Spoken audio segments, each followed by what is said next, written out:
Sir, I heard on the radio a while back, and I can't remember the names involved, but it was a lady who I think is of Syrian Finnish descent living in Denmark, who is an Imām. And she quoted somebody from what I would call around about 800 AD in Islam, who said, the perfect man is a woman.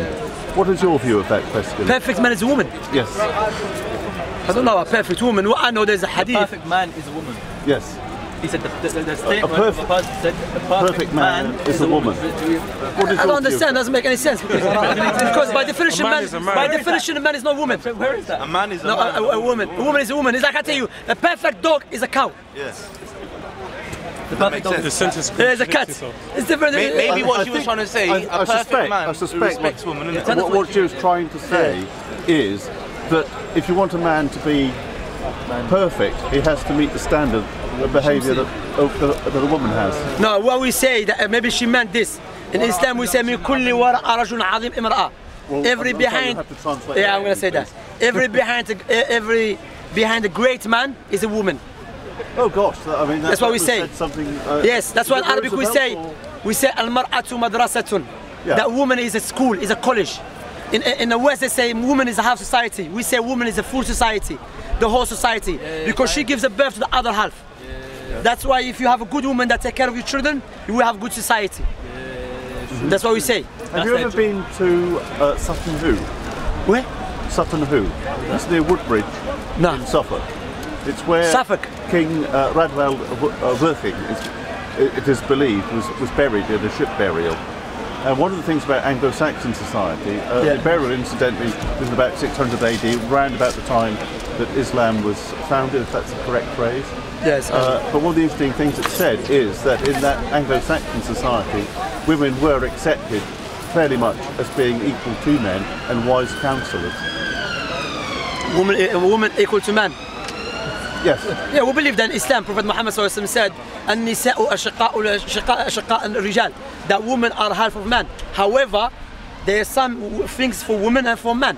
Like now, if you're in a house and someone comes to burgle your house or to rob your house, you're not going to tell to your woman to go fight him. You're going to know it's your duty now to fight and defend your woman. It's naturally, yes, expect you. That's why women, even if they see men not acting as a strong person, tell them, you acting like a woman. But in Islam, yes, it's known. Even in a bus here, when you have a queue, they say ladies first. If we are equal, there's no point to say ladies first, because all of us should be first. But the fact that, yes, that's what they do. People play with words, not you, but people play with words. So in Islam, if a man commits sin or a woman commits sin, same thing. Doesn't mean because she's a man or because she's a woman, she's gonna get, no, same. Rather, in some circumstances, woman has more right than a man. In Islam, for example, the mother has more right than the father. Okay. The hadith Prophet when a man, I don't think we were here, when a man came to Prophet Muhammad and he said, who deserves my companionship more? Who has more right over me? He said, your mother. He said, then who? He said, your mother. He said, then who? He said, your mother. He said, then who? He said, your father. Even Allah specifically mentions about the mother carrying out her son for 9 months. And it's a big sin to disrespect your mother. And one of the Muslim scholars, there's two scholars, they were brothers, both of them. So one of them was praying night prayer, and one of them was massaging his mother's feet. And when they asked him, he said, "Oh Muhammad ibn Sirin," he said, who do you think is better in Allah's sight? He said, I'm better than him, because he was praying voluntary prayers, but I was doing something which was compulsory to take care of my mother. You see, when one of the companions, his mother passed away, he was crying very, very hard. I said, why? He said, because one of the gate of paradise has been closed. That hadith sahih, paradise. No, the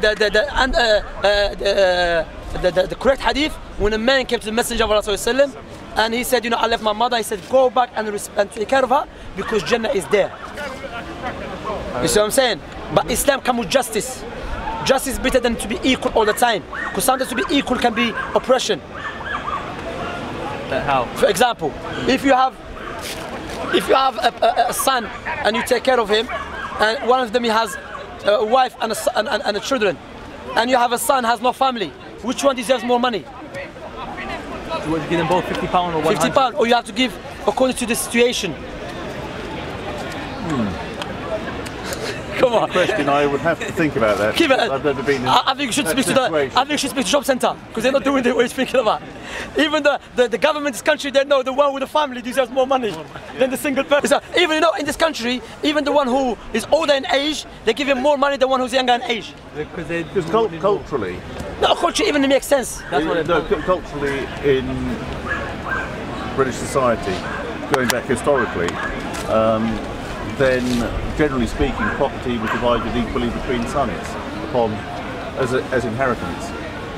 Now, not going I'm talking about. Look, that's the situation. No, I'm talking about equal. To be equal sometimes can be oppression, and it's known. Like now, for example, if you, as I mentioned, there is a logical argument. If I have two sons, one of them has a car, one of them has a bike, I'm gonna give the one with the car more money because the one with the car needs food for himself and needs food for the car, which is petrol. The one with the bike doesn't need petrol for the bike. You see what I'm saying? So it's a logical argument. No one tried to debate it. You see what I'm saying? Even it's an interesting argument. Yeah, okay. It is a logical argument. I'm telling you. Have to think about. You know, women when they look for a man, they look for a man, not a woman. Fun? When a woman look for a man, they look for a real man, not a woman. Are you aware of that? We're going to go down a real rabbit hole there. What is it's a bit hard for you, innit? Basically, a woman, if a woman sees someone acting like a woman, they say, no, I need a man. Someone take care of me. That's why Islam is a perfect religion. Why? From woman nature to be soft and to be merciful. From a man nature to be tough and strong. To complete each other, they get married. Because women need some toughness and the men need some mercy and softness. But if you have two strong person, another person, strong person, there's a war. World War III is going to be at home. Well, one of the worst women, nastiest women in Nazi Germany was a deputy commandant of a concentration camp, and she made lampshades out of human skin. She was only about 21. Huh? Yes, no. It's a false assumption. You're misunderstanding the point. Believe that women are naturally soft and merciful. No, you misunderstand the point here. I'm talking general speaking. You know, general speaking, like, yeah. Yes. Of course, sometimes you're gonna find a man. There's exception to it. You see what I'm saying? Like now we know that you will never go to the boxing match and you bring a woman and a man to fight each other. Have you heard this? Are you speaking about it? Are you serious? Doesn't happen, bro. Doesn't happen. Are you serious? But in things like wrestling and boxing, you try and make people of equal weight. Yeah, but you can equal weight. Bring woman 50 kilo, man 50 kilo. Let them fight. I weigh about 75 to 80 kilos, but I do recall watching would you feel comfortable fighting a woman? You know what? Sorry to cut you. Women's wrestling, where the women weighed about 50 to 60 kilograms. But they were very determined fighters. I'll tell you what, I would not like to have been on the receiving end. Yeah, I think you're the exception. You're the exception from the man. No, but my point is, look, where we say that sometimes people try to debate for the sake of debating. But we know what is real, what is not. Like for example, when you speak to the atheist and you ask about the universe, there's someone who say will come randomly. This is just a word in our using. If you put it in the real test, it does not make any sense. You know what I'm saying? Like if you walk down the street and you see a nice phone, you will not just go and take it if you think, it just came randomly. You know what I'm saying? You know that someone must drop the phone. Likewise the camera and so on. So certain things I noticed in Speaker's Corner or when you debate with some people, they will try to utilize anything just for the sake of debating. While in the reality, they don't believe in it deeply in the heart. Like we know, we cannot debate that. That generally speaking, women and men are stronger than a woman, but sometimes a woman is stronger than a man. Like in some situation, a woman is stronger. Like you cannot be like a woman. I'm a married man, and my wife she takes care of the children. The job she does, Allahu Akbar, you know, big job. Like you know, I look at and I remember that I remember the statement of our Prophet Muhammed to take care of your mother. You know when she's like. She wakes up early in the morning. Me, I just put the finger. Let me carry on sleeping, man. You know what I'm saying? But you know the hadith. You know, sorry. So you don't know that. You know when you read the hadith, there's difference between you read it and when you read it and you see it in the real life. When you look at the real life, you see your wife waking up early, looking after the children, taking care of them, and you're just sleeping. You know what I'm saying? That's why I remember the hadith. Your mother, your mother, your mother. Physical strength of men and women is overrated. No, I mean physically, I'm probably no stronger than a woman of say 20 at the age that I am now. No, but what I'm saying is, we're generally stronger than women. Yeah, but what I'm saying is it's important. What is important is the ability of the mind. Yeah, of course. That's why even look. And there's no difference. Yeah, that's why in Islam, you know, the big scholar in Islam. The brains of men and women. Yeah. The biggest scholar in Islam. One of the big scholars in Islam was a woman, who was the wife of Prophet Muhammed, Aisha. Radiallahu anha wa arda, may Allah please with her. She was one of the major scholars. The companions, men, when they used to differ amongst themselves, they used to go back to her, without any doubt.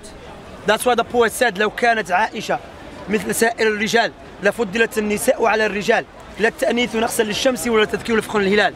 He said, if all women were like Aisha, women would be better than a man. Okay? Because Aisha was very, very powerful woman. May Allah please with her. She was a righteous woman, and I advise my Muslim sisters to follow her way instead of following the way of these singers and these liars. You know, the Prophet Muhammad's companions, his wives, they were good women, the best example to follow. You see? So, inshallah, we'll stop here. You know? Let's go look for something. Yeah, khalas, inshallah. It was nice talking to you. What's your name, sir? Robert. Robert, nice to meet you. My name is Shamsi, Robert. Thank you. Take care. Look. Salam alaikum. Salam. Assalamu alaikum. Alaikum salam. Alaikum salam. حياكم الله. كيف الحال؟